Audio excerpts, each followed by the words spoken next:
Telesaúde Bahia, para profissionais de saúde da atenção básica que atuam na Bahia. Bom dia a todos. É um prazer estar aqui. Eu sinto não poder vê-los. Eu não sei se posso vê-los, não posso vê-los, né? Por enquanto, pelo menos.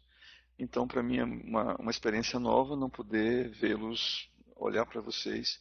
E a proposta da gente aqui, na verdade, é reconhecendo que vocês não necessariamente são ebiatras, mas vocês têm completo conhecimento em relação ao segmento de uma mulher durante a ciência pré-natal. Claro que esse recorte dessa mulher ser adolescente amplia um pouquinho as dificuldades. Então, a abordagem da gente aqui não é trazer como se faz um pré-natal, mas discutir com vocês, e esses slides são meramente provocativos, para que a gente possa discutir quais são as dificuldades, né? Quais são os desafios para poder fazer isso. Então, Inicialmente, eu queria dizer para vocês, vamos começar com uma questão, quando a gente discute os desafios encontrados na assistência adolescente, vamos ver o primeiro desafio em relação às questões que envolvem essa mulher, essa menina, adolescente, estando grávida. Perceba que a gente fala menina, fala mulher. Existe uma representatividade em relação a isso. Ela é uma adolescente, que tem como característica não mulher adulta, nem criança mais. Então tem que ser encarada como esse sujeito, esse espaço que ela ocupa do ponto de vista biológico e social. E dentro dos desafios já começa com a questão conceitual.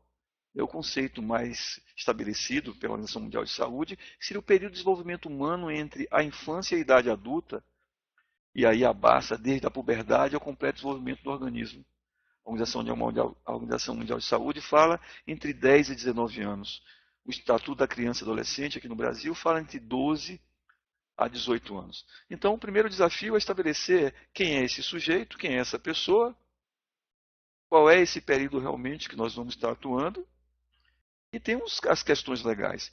Eu sou médico, eu sou ginecologista obstetra, eu trabalho com pré-natal de alto risco, e digo, é um desafio essa questão, porque envolvem questões as mais variadas, inclusive questões legais, talvez seja o grande medo de nós profissionais de saúde. Esse processo de judicialização da assistência, esse processo da medicina defensiva, o que podemos, o que não podemos, e quando colocamos esse ser aqui envolvido nessa questão desses desafios que vão inicialmente da questão conceitual, os marcos legais sobre isso, dá um certo receio, quais são os limites de atuação. E aí vamos pensar aqui que no atendimento a essa gravidez na mulher adolescente, nós temos diversos fatores envolvidos. Questões políticas, e agora temos aqui, está na moda, está no momento da discussão, aquilo que a ministra Damares está trazendo em relação à orientação contraceptiva, ou não diria contraceptiva, mas do planejamento reprodutivo para esse público. Questões emocionais envolvendo sobre isso. Adolescente, por via de regra, a gente não pode estabelecer como uma situação única, né? Quem é adolescente? É aquela abaixo de 14 anos? É aquela abaixo de 16 anos? Aquela que vai a 19 anos? Quem é adolescente? São públicos completamente diferentes. Então, temos que ter esse entendimento. Não é uma situação única. Então, tem questões emocionais nesses recortes que existem nessa população. Tem os aspectos psicológicos em relação àquilo. O que representa uma gravidez para essa pessoa? Obviamente que uma gravidez numa menor de 14 anos é diferente do que representa uma mulher de 17, 18, 19 anos. É diferente de uma região urbana, uma grande capital, uma grande cidade, uma zona rural de um pequeno município. Então temos que entender que esses recortes existem. Isso é uma questão cultural envolvendo como isso.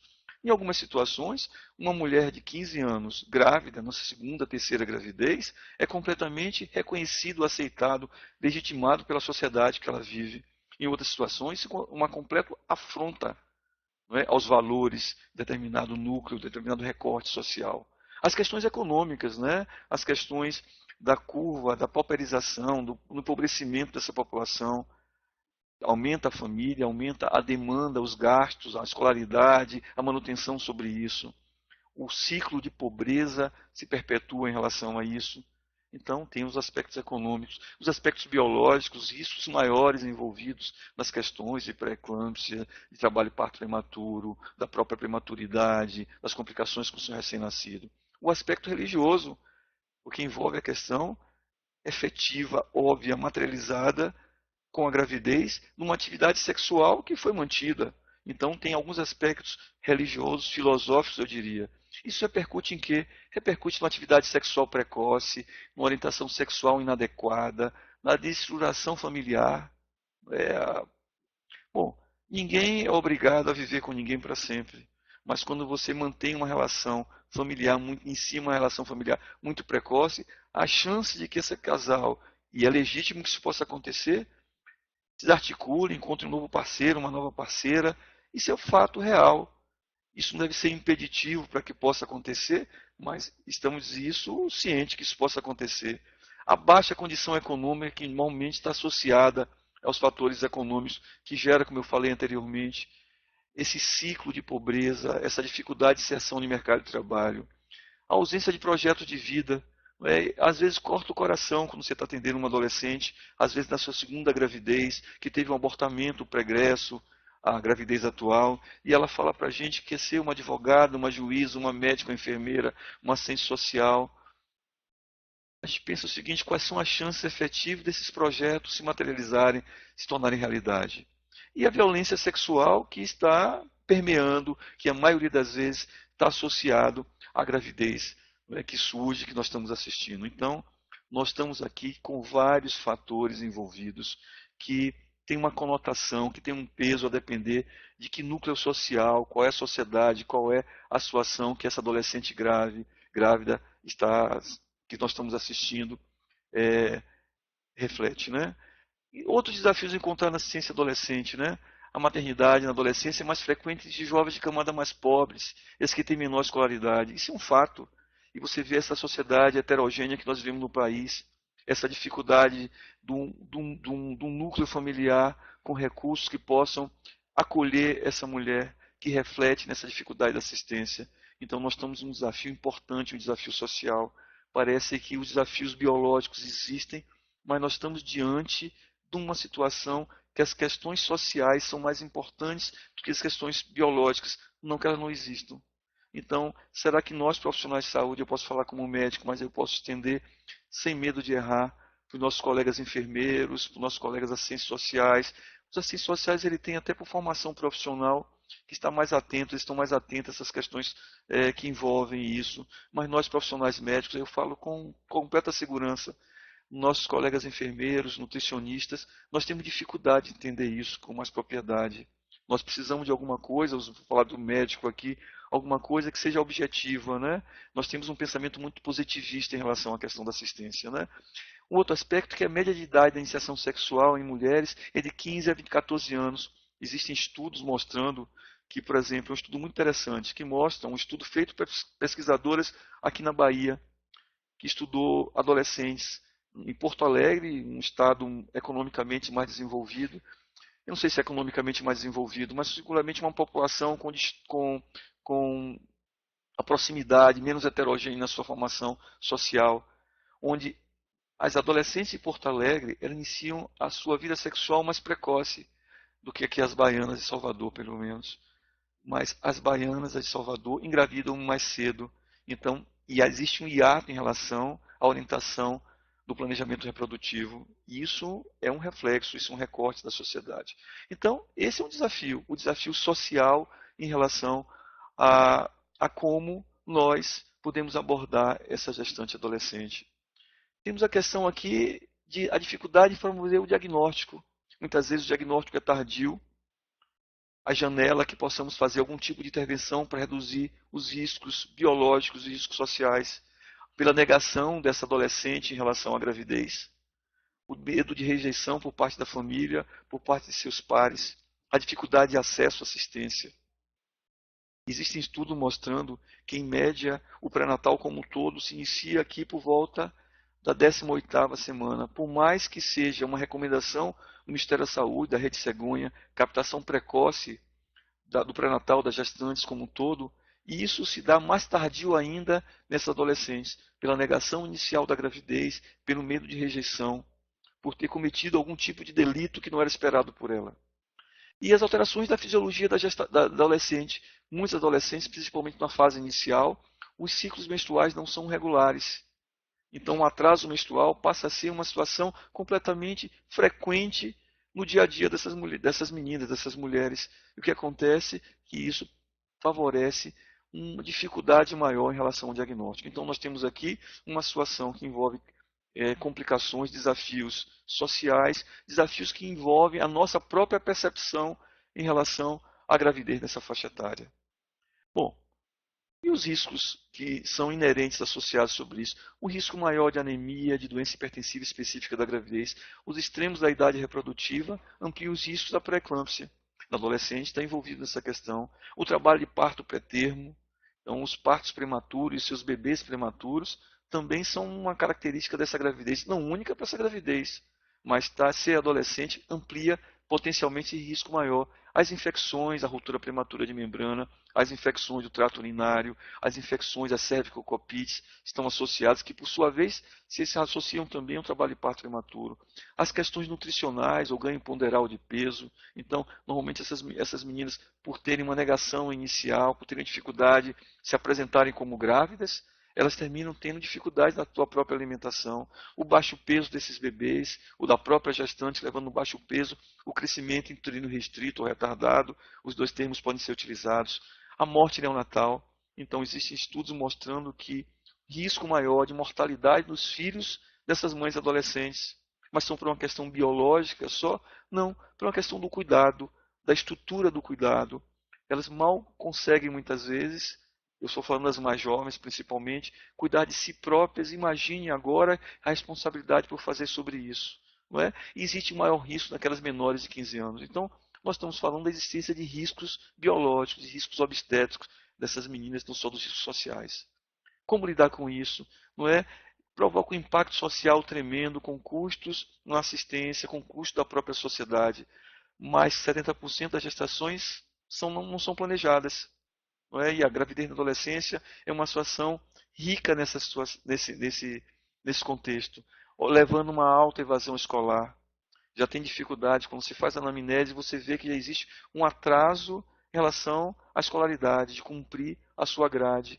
A gravidez vem com isso, quer seja porque fogem da escola, se omitem de voltar para a escola por vergonha, e está grávida, e está inserida naquilo, quer seja que isso provoca as questões da própria gravidez, sem um amparo da estrutura familiar, social, faz com que haja uma evasão escolar maior, um atraso, levando também a recorrência. E a recorrência aqui tem um sentido duplo.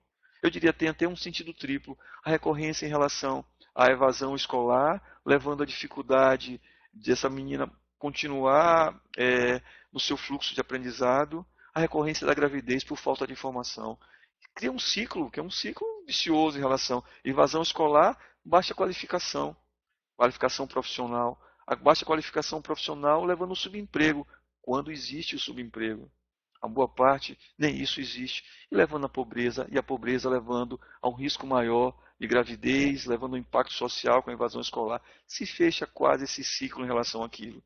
Bom, mas o que interessa isso para a gente? Interessa isso para quem? Para os sociólogos, para as ciências sociais, para os psicólogos que vão lidar? Interessa para a gente.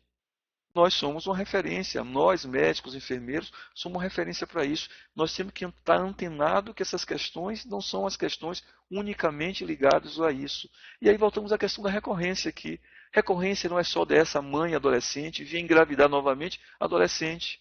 O que nós temos aí? Eu tenho uma absoluta certeza que essa é uma realidade para vocês também. A mãe adolescente, muitas vezes, que tem um filho e um pai adolescente, esse filho adolescente vai também ter um filho adolescente. Então, muitas vezes você tem mães, meninas com 14, 15, 16 anos de idade, que as mães têm o quê? 30 anos, 28 anos, 31 anos, 32 anos, porque elas foram mães adolescentes e seus filhos agora engravidam adolescentes. Então, essa é uma situação real e um dos objetivos é impedir a recorrência da gestação. Bom, e quando chega no consultório da gente, numa fase mais precoce em relação à suspeita de gravidez? Isso é uma situação que eu fico sempre pensando. Como nós somos desprovidos de entender essa questão. Reconhecemos que existe vida sexual, reconhecendo que existe uma maior morbidade em relação à gravidez do ponto de vista biológico, que existem questões sociais, econômicas, enfim, um desdobramento grande. Sabemos que existe tudo, mas ficamos espantados quando ocorre uma gravidez, uma suspeita de gravidez. Aí nós temos que entender o seguinte: a primeira situação é acolher adolescente. Parece que é um termo meio batido, acolher, acolher, acolher, e como fazer para acolher. Acolher não é ser paternalista. Acolher é ser respeitador em relação à realidade dessa pessoa. E aí nós temos aqui duas situações. Eu escolhi fazer o recorte aqui menor que 14 anos e acima de 14 anos. Até por questões legais, vamos entender daqui para diante em relação a isso. Ao lidar com um menor de 14 anos, você tem que identificar primeiro, tem vida sexual, porque você suspeitar que tem uma gravidez, tem que ter uma relação sexual, né, associada a isso. Então, identificar como aconteceu, legalmente falando, uma relação sexual abaixo de meninas menores do que 14 anos é violência contra vulnerável, estupro de vulnerável. Então, legalmente, é a situação, mesmo que ela tenha consentido em relação a isso. A outra questão é saber como aconteceu e quem foi o suposto agressor ou quem foi o parceiro dela em relação a isso. Então, identificar como aconteceu a relação, identificar se essa agressão foi uma agressão que envolveu outras variáveis, outras agressões físicas traumáticas para essa menor. Negociar a presença de um responsável legal é não ser impositivo, mas sempre estar negociando. Então, o acolhimento aqui passa pela negociação. Uma coisa que nos cabe, aí eu vou chamar a atenção para os médicos, embora no ECA esteja lá, se não me engano, no artigo 245, ou alguma coisa assim nesse sentido, que fala que cabe ao médico notificar o conselho tutelar da existência de uma gravidez, porque é uma violência contra vulnerável. Na ausência do médico, outros profissionais podem fazer essa notificação. Via de regra, o profissional de serviço social faz isso, mas lá no ECA diz que cabe ao médico e tem se não fizer, ele vai ter que cumprir pecuniária inicialmente, né? Ele vai pagar uma multa, alguma coisa sobre isso. Mas existe sim um delito dentro do estatuto que cabe ao médico fazer isso. E se essa mulher, se essa menina, melhor dizendo, de menor que 14 anos não estiver grávida? Promover uma orientação contraceptiva segura. E agora está na moda essa discussão. O que é uma orientação contraceptiva segura? Pode dizer, não tem relação sexual. Isso quer dizer um desaforo, quer dizer... Não, isso é importante você dizer. Esperar é importante, mas isso não pode ser uma ação de saúde pública. Se ela iniciou, se ela deseja iniciar, não vai ser, ainda mais um adolescente, não é? Nós estamos falando sobre isso.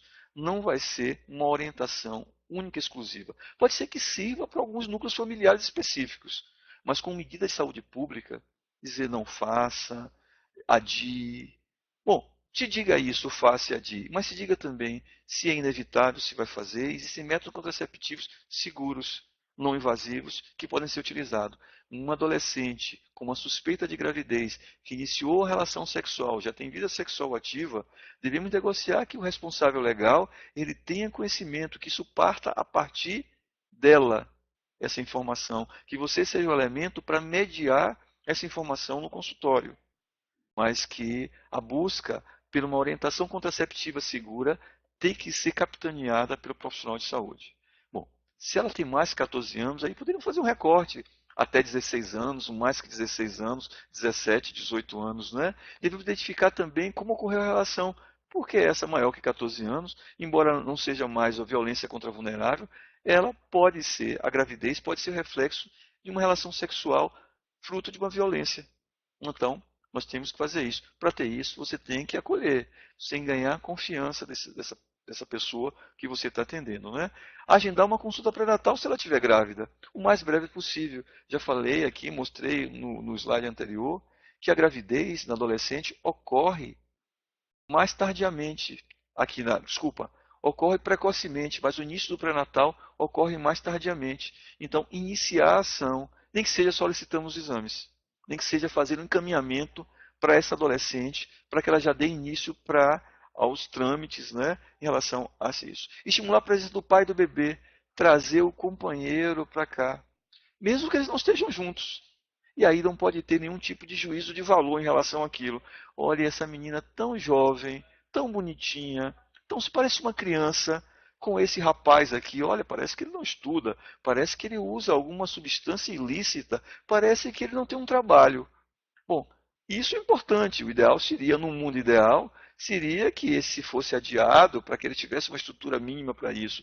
Mas não cabe a nós estarmos tendo uma ação de investigador, de delegado, de juiz, de executor da pena. Eu fico pensando todas as vezes que nós, profissionais de saúde, namoramos com a justiça e namoramos com a segurança, né? Parece que nós o tempo todo queremos ser aquele que investiga, aquele que julga e aquele que pune. Profissional de saúde não cabe a isso, não. Eu posso ter uma visão pessoal sobre algumas situações, mas investido na condição de profissional de saúde, eu tenho que aprender a acolher, eu tenho que aprender a conviver com uma realidade que não necessariamente seria a minha realidade. Eu posso tentar mudar o mundo. Eu acredito sinceramente que nós somos mais do que observadores privilegiados que acontecem em nossa volta, nós somos um instrumento de modificação da realidade em nossa volta. Mas não somos investigadores, delegados, juízes, nem carrascos. Não somos aqueles que vão julgar e colocar a pena. Então, a presença do pai e do bebê deve ser estimulada, não só para o adolescente, não. Sempre na gestação. É importante fazer esse resgate, independente de eles estarem juntos ou não. Tá? E eu diria para vocês, a gente tem que ter uma visão mais ampla sobre isso. Muitas vezes a mulher está grávida, e mesmo o adolescente está grávida, e ela tem uma parceira. E essa parceira tem que vir. Socialmente ela vai ocupar um espaço. E vamos pensar lá que eu sou católico fundamentalista, evangélico fundamentalista, espírita budista, que isso fere as minhas questões. Bom, isso fere as minhas questões, mas eu, enquanto representante da sociedade, enquanto profissional de saúde, eu tenho que conviver com a pluralidade de entendimento, o que é uma família, o que são as parcerias, e eu tenho que me manter na minha posição em relação a isso.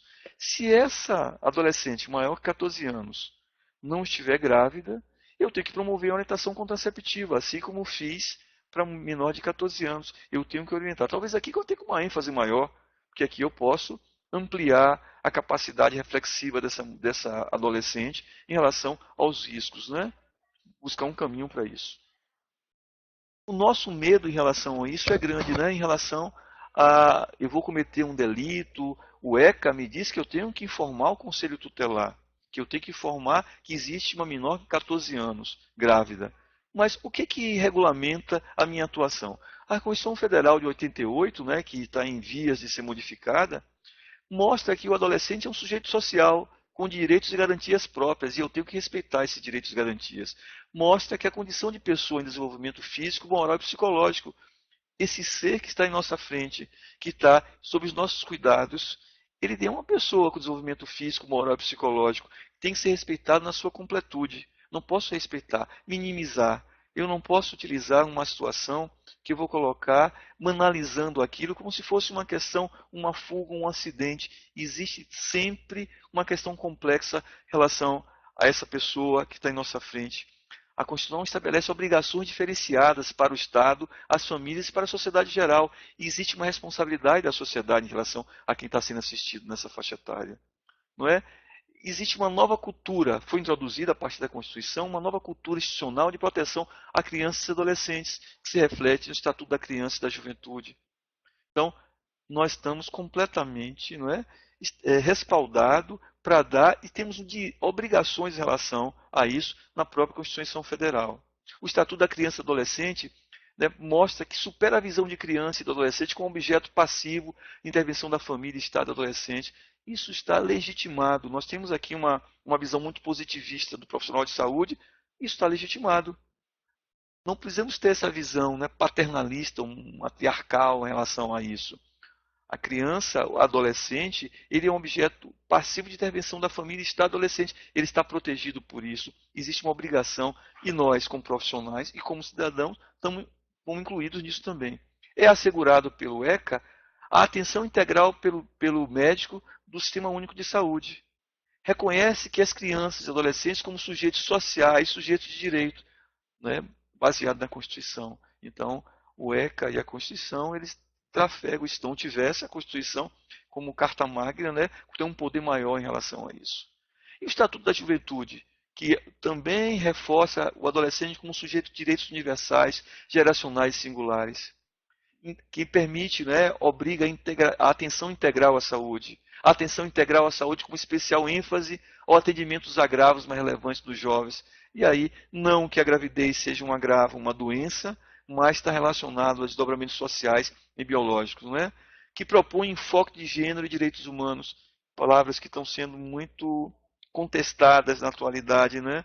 Para as pessoas que governam, do ponto de vista, pelo menos, a nível federal, essa situação, mas que está lá no Estatuto da Juventude, que está lá espelhado na Constituição. Então, nós, profissionais de saúde, que somos tão positivistas, que somos tão legalistas em relação àquilo, nós temos que nos curvar àquilo que são os marcos legais do atendimento a esse sujeito adolescente, né? O que permeia em relação a existir uma suspeita ou a própria gravidez? Isso em dois aspectos éticos legais que eu proponho discutir com vocês, assim que vocês puderem intervir. Em relação ao segredo profissional. Adolescente, mesmo de 14 anos, está sob a régide do segredo profissional. E quando existe, fruto de uma violência sexual, a questão do direito a ela ou da família em relação ao abortamento previsto em lei a recorrer, é um direito para ela. Nós, profissionais de saúde, parece que colocamos, né? Tem um filósofo, né? Um filósofo maldito, Nietzsche, que ele fala que a ideia da imaculada concepção maculou a concepção, como se a ideia do pecado pela concepção ser fruto de uma relação sexual tivesse colocado a gravidez num patamar, o patamar do pecado. E nós, profissionais de saúde, temos que ter uma visão essa visão estereotipada, nós temos que ter uma visão muito bem estabelecida, que não nos cabe estabelecer pecado ou não pecado em relação àquilo. Existe o sujeito de direito que nós estamos assistindo, e isso tem que ser respeitado. Né? Quais são as características observadas no atendimento? Então, ao nós abordarmos essa mulher, nós temos que pensar o não reconhecimento social do adolescente como pessoa sexuada, livre e autônomo. Então, essa pessoa, de um modo geral, embora seja estabelecido que ela tem direito a esse reconhecimento social, é uma pessoa que tem a prática sexual, a sexualidade é inerente ao ser humano, que é uma pessoa livre e autônoma. Vamos fazer a discussão, o recorte, abaixo de 14 anos, que ela é tutelada ainda. Essa pessoa que tem uma vulnerabilidade maior pela sociedade. Nós estabelecemos um juízo de valor que provoca um afastamento de quem nós assistimos ao colocar esse juízo de valor. Essas pessoas não adoecem, mas têm necessidade de saúde. Isso é um mito, né? Que o adolescente não adoece, não tem necessidade em saúde. Isso é um mito. A adolescente adoece, não adoece só fisicamente, adoece emocionalmente. Questões éticas legais na atenção, existem várias dúvidas. A ausência de um olhar inclusivo provoca uma invisibilidade dessa pessoa assistida. Tudo isso é um declarado desrespeito aos direitos sexuais e reprodutivos. Então, nós, profissionais de saúde, temos que entender que nós temos aqui um público que é o alvo da nossa assistência, que ele tem uma vulnerabilidade maior do que o adulto, que nossa imposição em relação ao juízo de valor causa um afastamento, né, que são cercados a questão do atendimento, principalmente na gravidez, de mitos que não têm nenhuma substância. E nós temos várias dúvidas, né, éticas e legais, e isso promove uma visibilidade e provoca um desrespeito aos direitos sexuais e reprodutivos dessa pessoa que nós atendemos, não é? Bom, e quando vamos cuidar? Assistência pré-natal. Muda muito a assistência pré-natal do ponto de vista de exames, de medicação, de vacinação, dos intervalos entre consultas, da realização dos exames nos intervalos de consulta? Não. Via de regra, embora existam riscos biológicos maior a questão, via de regra não há um diferencial em relação à rotina pré-natal de um menor adolescente. O que muda? Muda a questão do acolhimento, dessa visibilidade em relação a tudo que cerca a gravidez, tudo que cerca do ponto de vista social, psicológico, essa mulher que está grávida, né? Muda que a gente precisa, e esse talvez seja o nosso grande desafio enquanto profissionais, uma abordagem integral diferenciada. Nós precisamos de uma abordagem multiprofissional.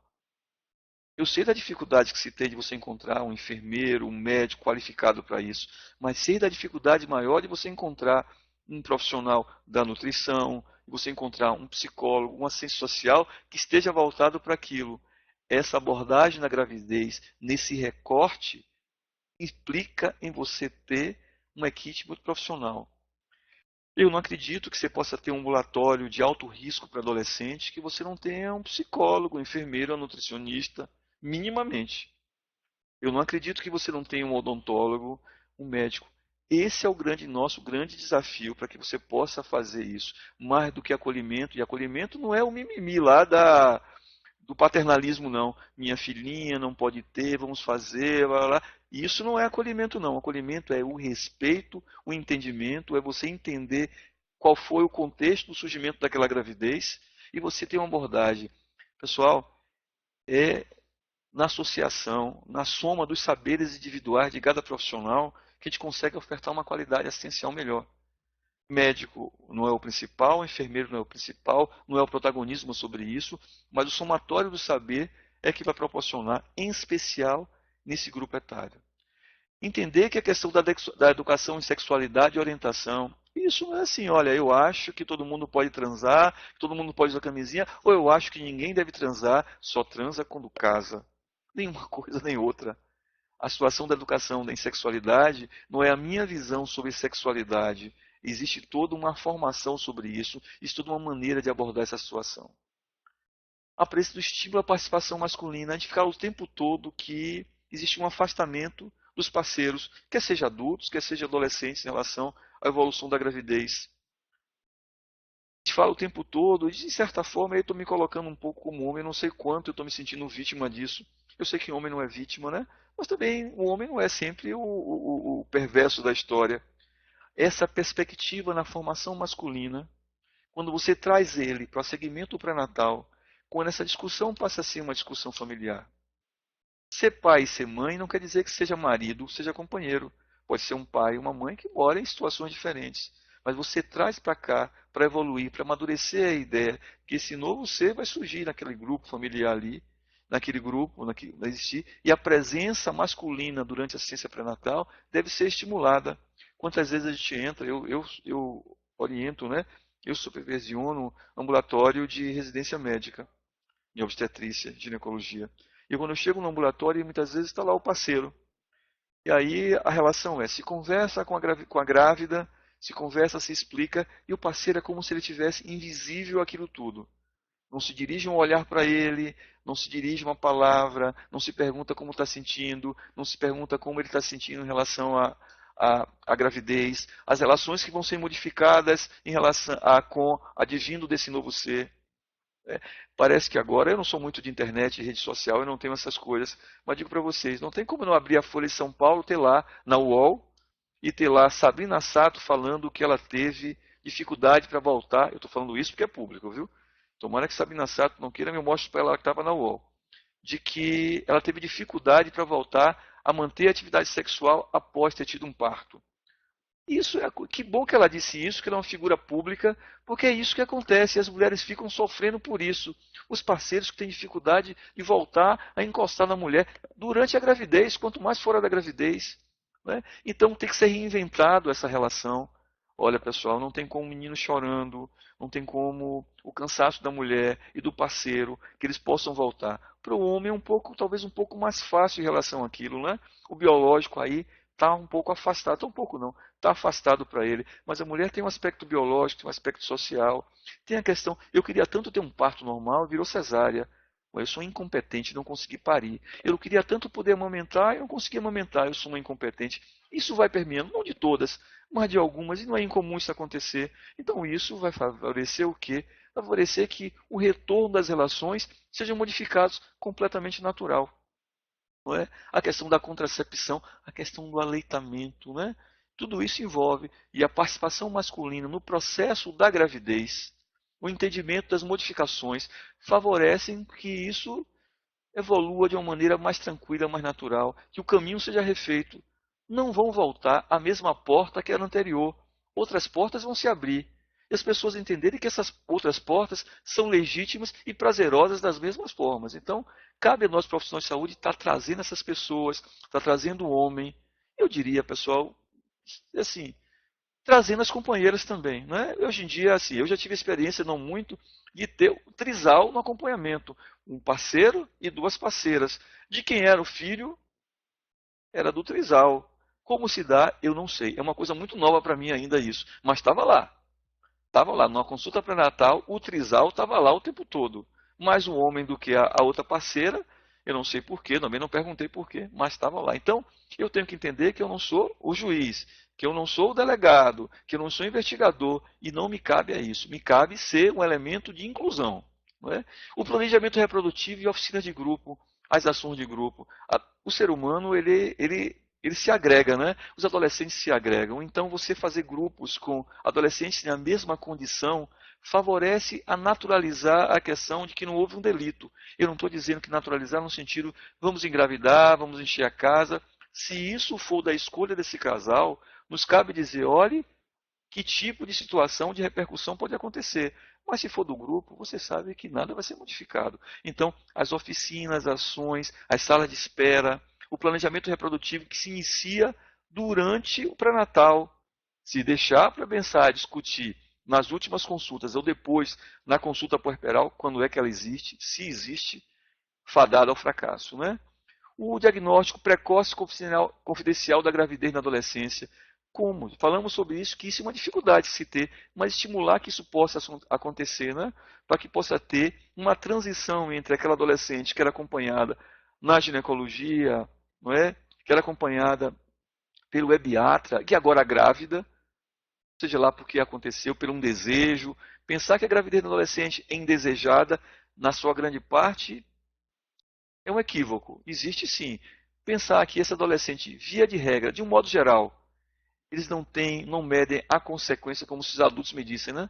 A consequência de desdobramento dessa gravidez, isso é uma realidade. Mas os adultos também não fazem isso, não. Os adultos não são exemplo para esse tipo de situação reflexiva, não.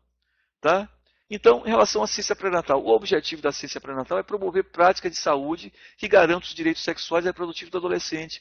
Então, de novo, sem querer ser legalista, existem direitos que têm que ser respeitados. Não houve um delito, não houve um crime. Existe uma situação que a sociedade encara como não o momento ideal para aquilo. Isso é um fato. Isso é um fato. Não é? Embora a gente não possa dizer que todo adolescente é igual, de novo, existem recortes de faixa etária, mas situações que isso ele é legalmente reconhecido, socialmente reconhecido. Então, temos que entender essa questão. E para isso acontecer, para que esse objetivo possa ser feito, nós temos que qualificar a atenção em saúde sexual e reprodutiva. Então, temos que entender que isso que nós estamos aqui só discutindo tem que ser transformado num processo de educação continuada. Temos que ampliar o acesso à unidade de saúde. As consultas não podem ser demoradas. Esse público é um público vulnerável socialmente. Então, esse público tem que pensar na equidade, fornecendo a perspectiva que essas pessoas possam ter esse acesso facilitado. Tem que promover uma assistência multiprofissional. Eu não posso pensar em assistência de saúde, eu não posso pensar em nada, mas eu estou falando aqui de assistência de saúde sem equipe multiprofissional. Ninguém tem protagonismo. Nem médico, nem enfermeiro, nem assistente social, ninguém tem protagonismo. A qualidade da assistência é quando você junta os saberes. Eu vou repetir isso aí para ver se alguém me contrapõe para poder argumentar. Mas a assistência multiprofissional é a chave para uma qualidade de assistência adequada para a nossa demanda, não é?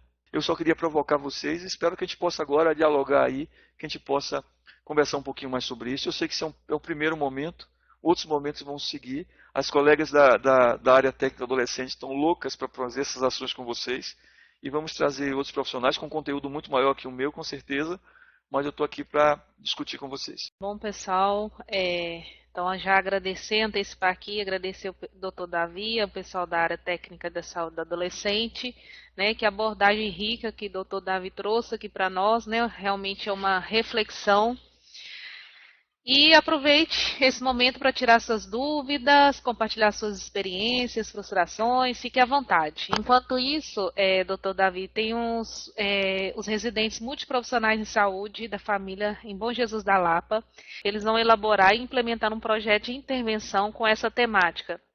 Vocês sugerem algum referencial teórico que possam ajudá-los? O pessoal está perguntando aqui. Existe sim, vamos pegar o contato deles e nós vamos passar para eles, vamos isso. E a ideia da gente, eu estava conversando com as colegas em relação a isso, é que a gente possa estar fazendo um banco, né, um cadastro com as pessoas que têm interesse nos diversos focos da assistência à saúde, utilizando esse instrumento que é fantástico da telesaúde. e com os e-mails de vocês para que a gente possa estar alimentando as pessoas que interessam sobre diversos temas e não promover ações pontuais, não, mas estar fazendo isso, direcionando isso. Vamos manter o contato com eles e a gente vai mandar material para eles, com certeza. Caso eles podem, é melhor eles mandarem um e-mail para a área técnica, né? Saúde do adolescente. Eu vou colocar aqui para. Pode ser, meninas? Pronto, eu vou colocar aqui no bate-papo o endereço do e-mail do pessoal da área técnica de saúde do adolescente para vocês que solicitaram aí então o material, né? Um referencial teórico para poder desenvolver essas ações. Muito bom essa iniciativa da equipe multiprofissional realizar esse tema. Então tá aqui, coloquei aqui no bate-papo, viu? dgc.saudeadolescente@saude.ba.gov.br. Mais alguma dúvida, pessoal? Vamos discutir aqui. Enquanto isso, eu aproveito para lembrá-los que nós temos aqui como sugestões de outros materiais que vocês podem utilizar para momentos de educação permanente. Temos podcasts, né, que são áudios relacionados à saúde adolescente. Temos também outras duas web palestras, uma que foi realizada duas, né? Todas duas foram realizadas no ano passado, sobre a prevenção da gravidez na adolescência, e outro sobre os aspectos éticos jurídicos durante o atendimento do adolescente, também que está disponível no canal do YouTube do Telesaúde Bahia, tá bom? Certo, vamos lá. Mariana está perguntando: bom dia. Em relação à confidencialidade, até que ponto o menor pode ser acompanhado sozinho no pré-natal? É o pessoal lá do PSF Nova Luna de Itapetinga, Bahia. Então, o adolescente ele não deve ser deixado de ser assistido. Tanto para o menor de 14 anos, que aí a legislação, a informação à família tem um positivo legal, mas o menor de 16 anos, enfim, a busca pelo familiar, o responsável legal, faz parte dos nossos objetivos. O que a gente não pode ser impositivo e colocar isso como uma sanção. Olha, eu vou informar para sua família, seu pai e sua mãe precisam saber. Você precisa promover um convencimento da importância que isso tem. Você precisa atrair essa pessoa para que ela possa refletir e entender que isso é importante. Você pode atender? Você pode atender. Você pode dar o primeiro momento, você deve registrar em prontuário sobre isso.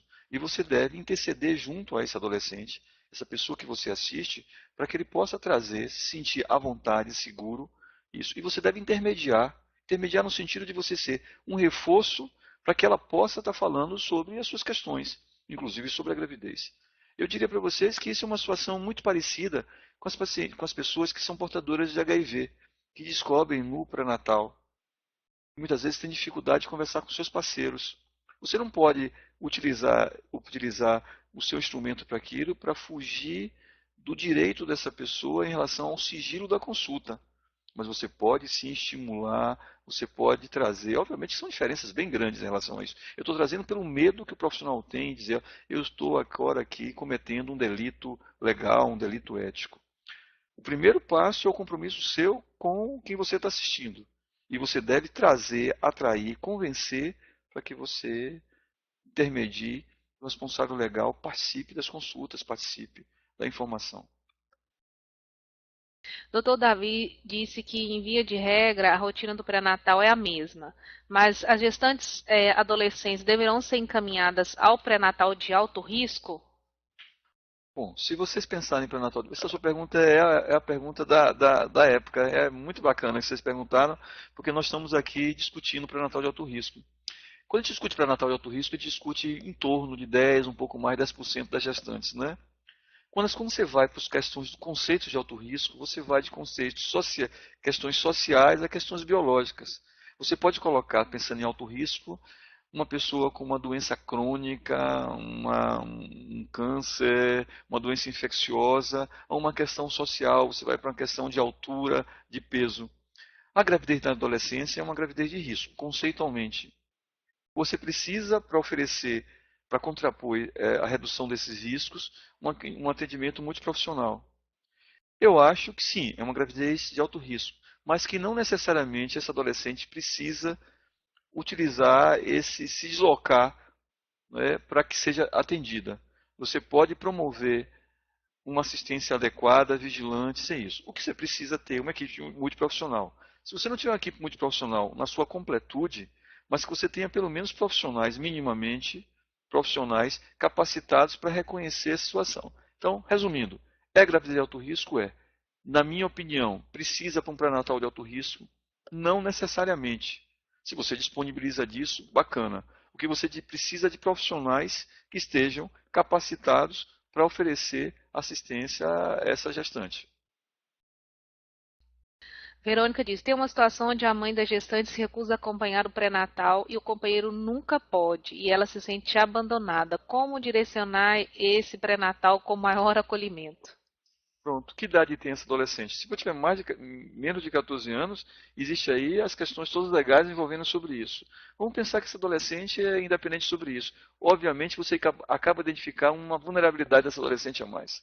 Ela tem uma família minimamente desagregada em relação àquilo. Você tem que fortalecer. A presença do acompanhante não necessariamente quer dizer que o processo transferencial com quem está assistindo não vai acontecer. É interessante, né? Eu trabalho com estudante e com residente. E as relações transferenciais acontecem às vezes com as pessoas menos esperadas.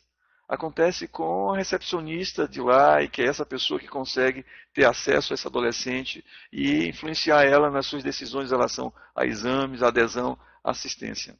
Essa é uma situação que tem que ser chamada, convocada a família, convocado o responsável legal. Aí vamos ter que ver que idade essa adolescente tem, para que possa ser negociado sobre isso. Eu diria que a assistência social tem um papel importante nesse aspecto aí. 16 anos. Então, responde a família e responde ela. Então, ela já tem algum grau de autonomia para isso. Eu acho que você percebe que aquilo que nós falamos em relação à agregação social, familiar aí, está bem estabelecido nesse seu exemplo, né? A gente precisa fortalecer. Não vai adiantar você dizer para ela ou oferecer uma boa assistência para Natal, porque o núcleo familiar dela, ou o novo núcleo que vai ser constituído, mas já parece que o parceiro também não volta, não é favorecedor de todas aquelas intervenções que nós estamos propondo, como evitar a recorrência da gravidez, ou diminuir os riscos biológicos para ela, ou evitar a evasão social. A gente vai ter que aproveitar essa situação para fortalecer, para que, saindo desse período da gravidez, ela renasça com uma estrutura melhor. Eu acho aí que a equipe muito profissional, conversar com a assistência social, conversar com o enfermeiro, conversar com os colegas do PSF que fazem as visitas, para que possa ser discutido isso em reuniões, para que a gente possa ter uma... O problema dela aí, eu achei interessante, porque você foi muito perspicaz. O problema dela aí não parece uma questão biológica. O problema dela é uma questão social. Então tem que ser trabalhado aí, com a equipe muito profissional. Ótimo.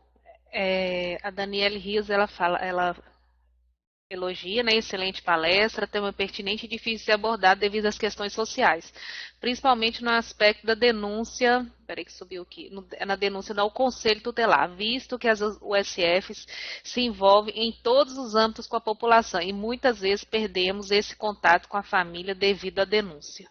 Eu acho que isso aí, eu estou feliz, porque as pessoas estão muito perspicazes em relação ao que está sendo discutido, né? Conseguem dimensionar exatamente quais são os desafios. Talvez a gente pensasse assim, não, mas a pré-eclâmpsia, não sei o que não. As pessoas estão dimensionando essa situação. As questões sociais, as questões que estão em voltas, que levam à gravidez numa situação não planejada, desejada, mas não planejada, não é? Sem assistência. É uma questão social que não deve ser encarada como uma doença, mas uma questão que seja resolutiva. Eu acho que a partir da fala de vocês, as reuniões em grupo, as discussões sobre isso, vai ser um elemento principal para que a gente possa construir. Como a diversidade social é tão grande, soluções diferentes vão surgir para as características de cada local, de como abordar sobre isso. Você vê que a adolescente ela pode viver no âmbito de violência, aí estou falando de violência física, não é, de tráfico, às vezes envolve sobre isso, de prostituição, que envolve essas questões também. Então, a abordagem vai ser legitimada, diferenciada para cada situação. Mas eu acho que trabalhar em grupo, analisar e ver qual é a melhor proposta é a chave. Ótimo, pessoal. Mais algum comentário aqui ou dúvida, né? Então, o pessoal está parabenizando aqui mais uma vez também a abordagem, ótima abordagem dessa temática que é pouco explorada em nosso meio. Se não tiverem mais dúvidas ou comentários, podemos dar por encerrada essa atividade. Doutor Davi, fique à vontade, se quiser fazer uma fala aí para finalizar, fique à vontade. Agradecer a receptividade que eu estou vendo, eu acho, elogiar, reconhecer, né, as intervenções foram muito oportunas em relação àquilo. Peço desculpa, eu não sou ebiatra, eu sou um ginecologista obstetra que lida de alguma forma com as gravidez de adolescente pelo viés do alto risco, mas reconheço que os meus limites em relação àquilo, eu sou médico, o olhar do médico, por mais que a gente queira ampliar o olhar, é um olhar sempre voltado na busca do risco.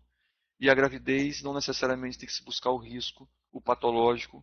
As questões sociais nessa situação específica, eu acho que têm um peso muito maior.